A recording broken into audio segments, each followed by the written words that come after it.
everyone. Out of all the people I could possibly have a conversation with about investor relations in the current climate, the legendary investor Mark Mobius came very high on top of my wish list.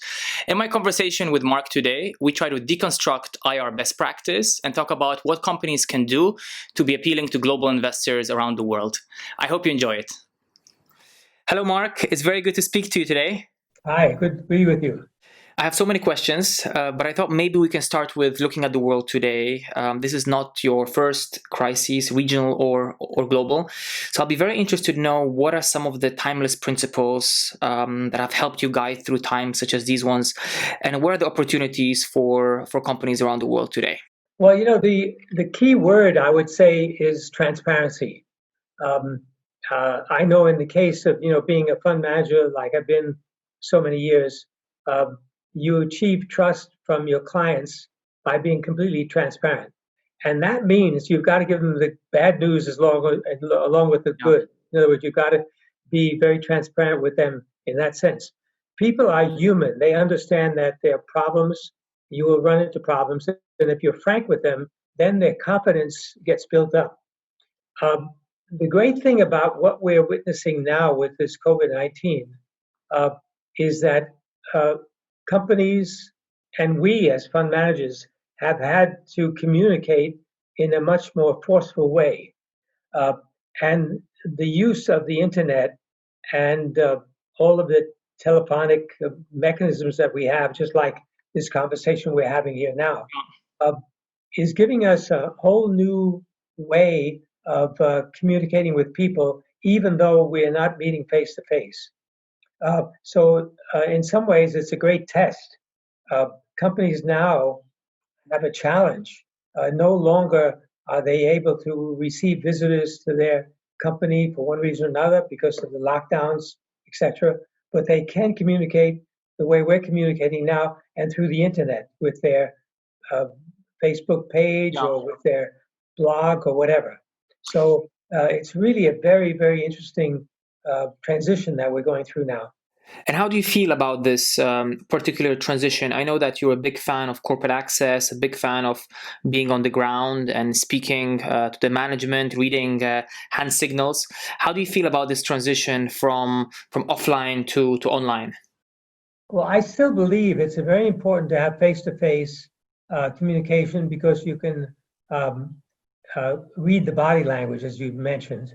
But the fact that we're now making many more calls to companies rather than visiting them, in some ways has increased our knowledge because we're able to, instead of traveling 2,000 miles to visit a company and spending a heck of a lot of money doing so, we can now make 3 or 4 calls in 1 month and get different people from the company on the phone or on a Zoom video like this.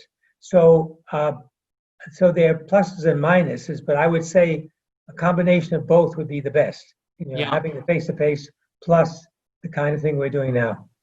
And before we dive in specifically into investor relations, what would you think are some of the big themes right now that are impacting the sentiment for emerging market as an asset class? Well, the first key change has to do with technology. In other words, it's now become very, very clear to people in emerging countries that they have to move up the technology ladder very quickly. So, for example, if you're a retailer in South Africa, you better have an internet page, you better have a system for selling goods on the internet, et cetera, because it's become almost a requirement that you've got to do this. And you've got to do a lot more communication on the internet. So I would say the technological impact on emerging markets has been more dramatic. The good news is that these emerging market countries are able to leapfrog over the old technology. So they can now bring in the latest technology to their country or to their company. And it gives them an incredible advantage in many ways. So it's really good news for many of these companies in emerging markets and the countries themselves. And yet, specifically talking about the big picture themes, I want to touch on the US-China relationship. And I wanted to know what kind of framework do you use to help you understand the evolution of this relationship and perhaps what impact that will have on other countries around the world? Well, as you know, China has been the center of supply chains globally for quite some time now. And one of the changes taking place, of course, because of the US tariffs, is that changes are taking place with a number of companies in China moving their manufacturing base to other countries, particularly lower labor cost countries. And of course, one reason is the US trade war, but the other reason is that they are faced with higher wages in China anyway. So they had to go this path in any event. The other thing that's happening is that you're seeing a much more realistic view of trade and international agreements. So we're being shifted from a multilateral world where all countries get together in a room and agree to one rule for everybody to a unilateral world where two countries sit down and work out a program. So I think that's the big change that Trump has sort of forced on the rest of the world. And I don't think it's necessarily a bad thing because I think the negotiations, the trade relations are going to be on a much sounder footing, much stronger footing as a result of that. Yeah. The other good news is that Trump is a businessman. He's a practical businessman. And the good thing is that the Chinese also are very practical. So yes, the negotiations will be very sticky. Trump will do one thing the next day in order to get the Chinese off balance. The Chinese will do something else. But at the end of the day, I think the dialogue will be successful and that the relationship will continue. And by the way, a lot of people say, oh, we're going, globalization is over. No, globalization is not over.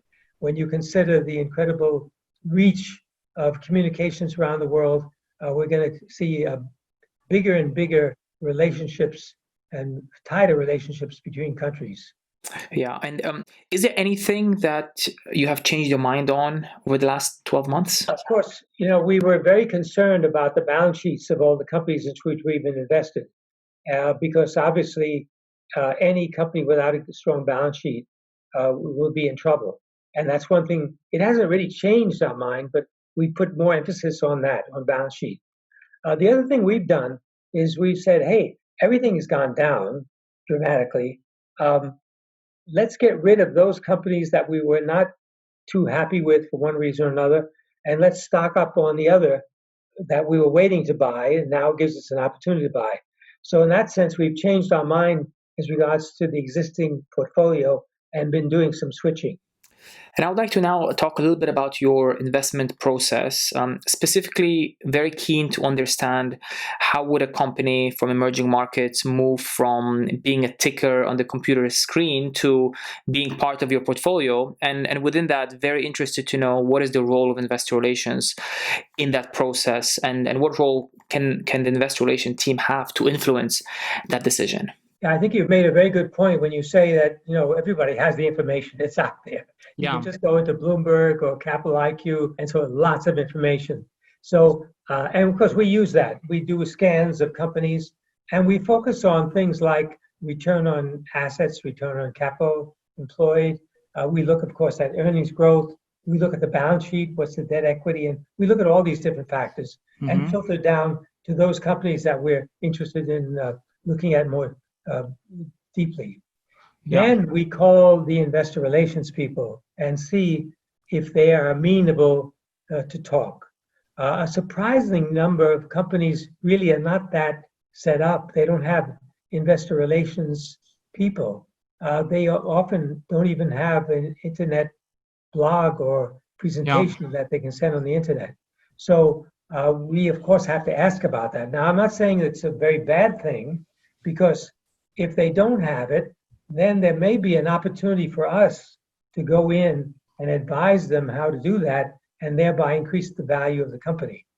So we put a lot of emphasis on our ability to have a dialogue with the company. So that's the first step. The next step is that we then want to talk to the top management, whether it's be the president or chairman of the board or whatever. We want to talk to these people because these are the people that are calling the shots. If they're unwilling to talk, that's a bad sign. because it means that they're not very interested in investors. If they are willing to talk, then the next thing we ask them is, are you willing to have a dialogue with us to improve your investor relations? And they may ask, well, why are you asking that? And the answer is that we can help you increase your share price if you have a good investor relations program and investors perceive you as being investor friendly. So that would be the next step that we take, the most important step. Now, if a company is saying, no, I'm not interested in that, then we don't invest. So we're very much focused on corporate governance, how to improve corporate governance. And you mentioned dialogue with the company being the first step. I'm curious to know, what would be, in your view, a good first meeting? What would be a good or a great impression by a company after you walk out of that of the room with the company? Well, a good meeting is when we, after an hour, they say, we'd be happy to answer any more questions you may have, because they're willing to spend the time. So that's a very good sign. The other good sign is that someone, in addition to the investor relations person, someone from the executive level is on the call. That's also a very good sign. So I would say those are two very critical points that and by the way, very often you'll get a situation like recently we had a company in China where the chairman did not speak English, but they got a translator to translate for him. Well, we appreciate that because that meant they went through a lot of trouble to get someone, and the fact that the chairman was willing to go on the call. So these are little signs that you get from companies that give you confidence that you're going to be able to have a dialogue going forward. And what would define a brilliant CEO or brilliant management team in that regard? The best definition is a person who answers the questions asked. This is very, very important. Yeah. Because very often you'll ask a question, and the IR or the IR team or the executive will go off on a tangent and tell you what they want you to hear. Yeah. This is not a good sign. It means they're not listening to you for number one, or they may be hiding something. So it's very important for the executives and the IR team to answer the questions that are being asked. If you were appointed the head of investor relations of a listed company in an emerging market, what would be some of your priorities in the first 100 days? First of all, get a internet site and put your company information on that site. And hopefully, if you have a budget, hire someone to do a very nice presentation of your company, because that is usually the first step that people have. The second thing I would do is, well, first of all, get an IR person. Many companies don't even have an IR person. So that's number one. And you've got to get an IR person who's at the same level as the analyst that he or she's talking to.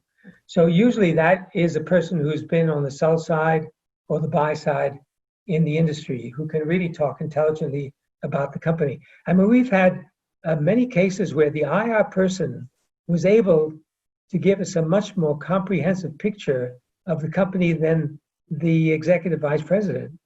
So this is very important. The third thing I would do is do press releases. In other words, if the company is started a new plant or has hired a new executive, then put out a press release announcing that why it's been done and what the result is expected to be. So these are some of the things that you would do, that I would do if I was sitting in that position. Yeah, the other thing, by the way, is very important for the IR person to get to know the company well.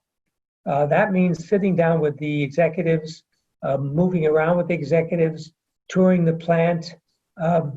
Generally, be in a position where he or she becomes the expert about the company.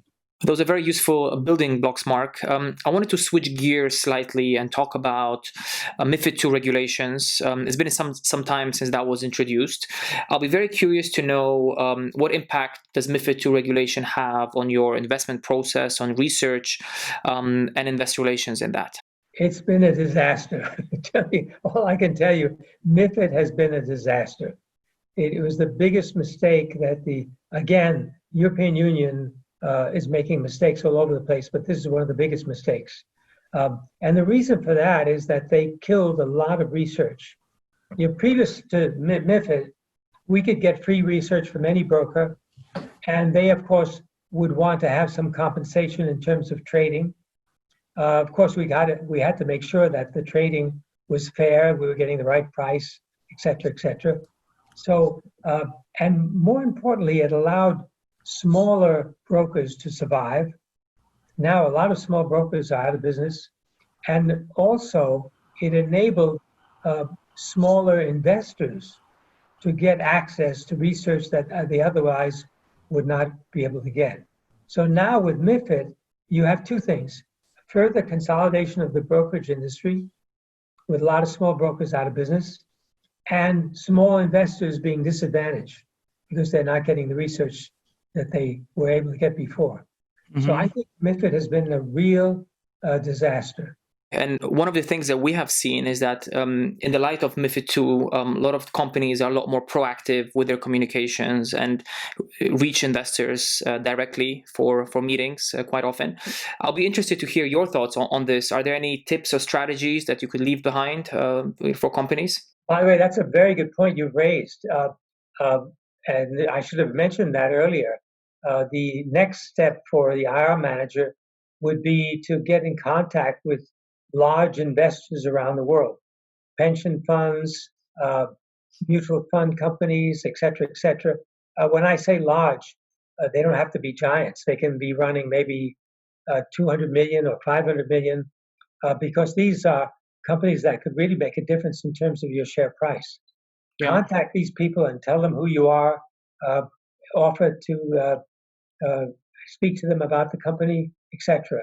So, because as you know, the problem with MiFID is that before MiFID, brokers would do that job. Now the brokers are more focused on only large companies. They're not interested in finding new opportunities, with some exceptions. But that's something that the IR manager should be doing. I know you spend a lot of time talking about the importance of trust and transparency within investor relations. What would you say is the easiest way a company can lose credibility with investors such as yourself? Not telling the truth. That's number one. I mean, making statements that are not true. That is very bad. The other thing would be, if something bad happens, not coming out quickly and explaining what happened.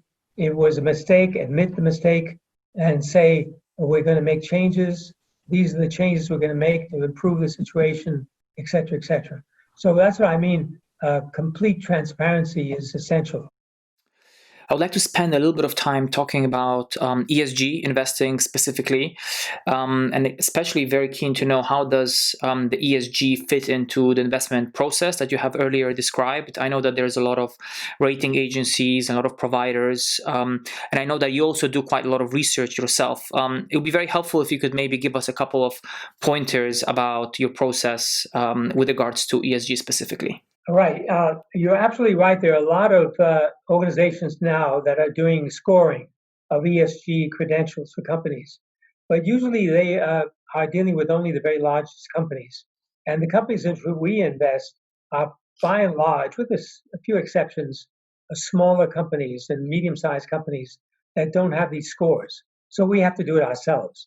So before we go into a company, we look at the industry. Now, if it's a mining company, we have to look very, very carefully at what kind of mining they're doing, what the reports in the past they had regarding pollution, et cetera, et cetera. So we do a lot of book research to find out if there are any so-called skeletons in the closet as regards to the environment, regards to social, how has been their labor relations, et cetera, et cetera. but our main emphasis is on the governance. So what we then do is, like I mentioned, after we've done the research and we decided that the numbers look reasonably good, we're going to go in, no big E and S problems. We then call the company and talk about governance and ask them whether they're willing to work with us to improve the governance. And of course, we'll point out, look, all the board members are members of the founding family. That's not a good idea. So then we'll talk to them about that. Or we'll ask them, why haven't you paid dividends when you've got all this cash in the balance sheet? So we'll go through a number of things like that and work with them with the idea of improving their governance and thereby improving the receptivity in the market. And what has been your general experience in terms of how receptive companies are to that level of dialogue? We found that roughly 50% of the companies that we contact are not willing to enter into any dialogue and not willing to change. The remaining 50%, they say, yes, we'd like to work with you, et cetera, but we then find out that it's only lip service. In other words, they really don't want to change because maybe it's a family company, brothers and sisters are on the board of directors, there's no oversight, board of directors, and they're not going to change. So in that case, although we may have started off on the right foot, we eventually lose faith and we sell the stock. So that, I would say, at the end of the day, we're maybe talking about 25% of the companies that we contact. Mm-hmm. Remember that the world is changing in the sense that more and more people, and therefore companies, are becoming aware of ESG issues. And you've seen the whole issue of Black Lives Matter. How many big companies are coming out and saying, look, we're going to look at our board of directors, how many people we have from different ethnic backgrounds, et cetera, et cetera. Mm-hmm. So I think things are going to change, and time is on our side in that respect.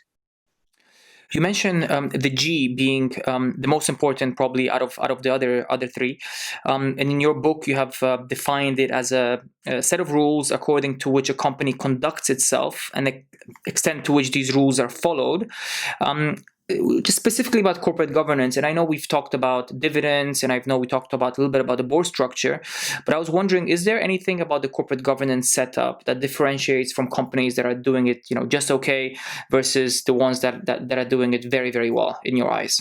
Yeah, I mean, I think you have to look at the totality of the staff, of the employees of the company. That's one of the reasons why we like to tour companies and visit the factories and look around, because the morale of the staff is very, very important. If a company has a very unified and happy staff, then this is a great, great sign of good corporate governance. And of course, allied to that, related to that, is the receptivity of the top management to be listening to the staff in the company, because that will create a wonderful opportunity for better cooperation among the staff members. And by the way, this also starts at the board level.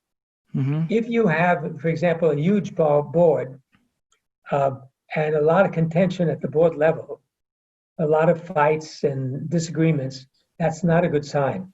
And of course, that'll filter down through the organization. So usually we like companies with relatively small boards, companies that have a woman on the board. The women are very important to give another view of what's happening. Yeah.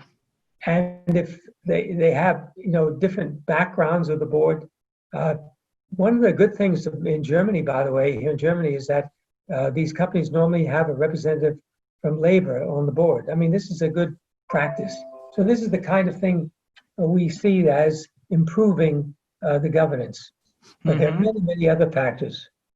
And I would like to touch on the shareholder structure or the shareholder base on the company. How does that affect your investment decision? Do you favor companies with more retail or more institutional shareholder base? How does that kind of impact your thinking? Is there a shareholder structure which is very favorable to you and your team? Actually, a very interesting question and very a good one, because what we found is that if you have a shareholder who is a private equity firm, that is a good sign, because a private equity firm will look at the company like we look at it, but maybe even more intensely. So you look at the shareholder structure of a company and you'll see, oh, 20% is owned by this private equity firm. Well, that's probably a sign that this private equity firm is having a dialogue with the company, wants to make changes, has a real stake in the company, and vice versa. The company is more likely to be listening to this big shareholder. Yeah. So I would say that is one good sign. By the way, a family company we're not against family companies. Family companies can be very good as long as they have a board of directors who are independent, who give them new ideas and willing to come up with criticisms if necessary. And quite often you talk about the lack of transparency in many of the frontier and emerging markets that you invest in. And that has led you to engage with regulators, governments, exchanges. Are there any lessons or any interesting examples that you can point us to where this dialogue had a positive impact? Well, the unfortunate situation in the financial world is that people who are in government, who are the regulators, often, unfortunately, are not paid as much as they should be paid. So usually their tenure with the regulator is a preparation to join the private sector at a much higher income. So that immediately sets up a conflict of interest. That's number one. Number two is these regulators, because they don't have the resources at their disposal that the private sector has, they end up behind the eight ball, so to speak. In other words, they're too late. They're not up to date with what's happening. And they tend to also isolate themselves from the market too much. In other words, they say, look, we're regulators, we've got to be separate. Yeah. And a good example is Madoff. If you read the Madoff story, you'll know that there was one gentleman, a Greek gentleman, who was telling the SEC that this guy's a crook, but they weren't listening. They were not willing to go into the details, and that is a real problem. So we need regulators, no question about that, but we need regulators who really have people there who are very well paid better than the industry. Mm-hmm. I give you one example. Now, many years ago, we were invested in a company in Brazil, a department store. And as usual, we would visit the company every year or maybe twice a year, talk to the auditor, talk to the accountant, chief accountant. Everything seemed to be fine. All of a sudden, the company was bankrupt. Assets were missing. What happened? We tried to hire lawyers. Of course, all the lawyers were conflicted because the controlling family was a big family. Finally, after a year, we went to the regulator, and we went to the reception and said, look, we'd like to talk to someone about this company. And she said, fine. And she called somebody. And the gentleman coming out was the former finance director of this company. So there was nothing we could do. Yeah. This is the conflict that you have. We've had a number of cases like that where you don't get much satisfaction from the regulator. I think on this point, are there any painful investment experiences that you drew the most amount of lessons that you would like to share with us? Is there a personal favorite failure in that regard? Well, we're learning every day, but in one case, we were invested in Russia with a Russian company who did food products. And we were following them, of course, very closely. but suddenly earnings went down dramatically. And we, of course, called the company, find out what was happening. There was no answer. No one was available. So we quickly said, look, let's try to save the assets. Let's look at where the assets were. Yeah. And we know they had purchased a company in New Zealand. So we started to investigate that company.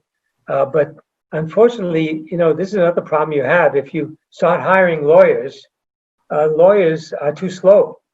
And of course, by the time the lawyers got around to going to the regulator, and the lawyers just happened to be registered in Singapore, it was too late. The assets were gone. So that's one example of where we lost out quite a lot. I would like to ask you about information filtering. There's so much information out there, articles, newspapers, books, podcasts, blogs, and so forth. How do you go around choosing your sources of information that provide you the most amounts of insight into the markets that you're looking at? That is a very, very good question, particularly now, with a lot of so-called fake news that you have on the internet, on the popular press, et cetera, et cetera. So I would say it's actually become more difficult in the sense that, well, maybe we were naive in the past, where if we picked up the New York Times or the Washington Post, or we turned on CNBC or whatever, we would, get news that was very credible. But now all these sources are quite biased, we found. So you've got to look at many different sources to check and double check. Yeah. So, for example, I just was reading a book on corruption in the medical field, of how sometimes medical results are fixed and altered. There's a good example where the author doesn't have a very good reputation, but what she was talking about was quite relevant and required us to look more deeply into the subject. So what I do is I pick up the New York Times, I pick up the Financial Times, I pick up the Washington Post, I look at all the channels, I look at CNBC, CNN, Fox, and then try to put them all together to make some sense of the space, so to speak. And I think that's the only choice. Now, of course, the problem is that there's so much coming at us these days, is that we do have to filter, and we have to, how shall I say, try to condense as much as possible. And in that regard, are there any high signal sources of information that you're paying, more attention to than others? Well, I think the key, after all is said and done, you've got to dig into the company that you're looking at more deeply. You've got to get to know the people behind the company.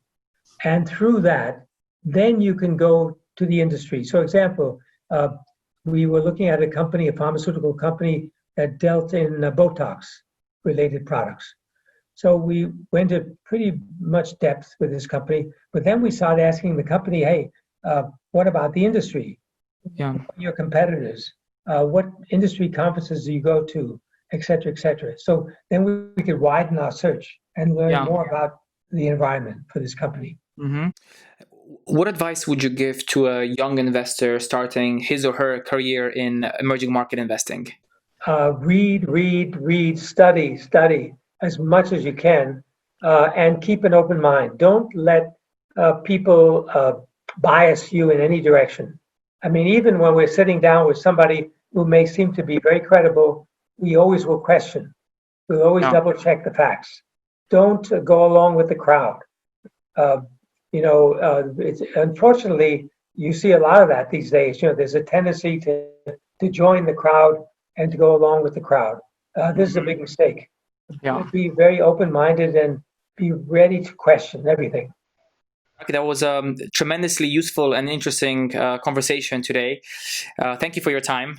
Is there anything that you would like to maybe leave us with before we go? Well, I think the key word is being optimistic. I think, despite all the challenges we have, the bottom line is most people are very good. People are very nice, generally speaking. So you can pretty much trust people, but Yeah. also you have to question, but be optimistic. That's the key.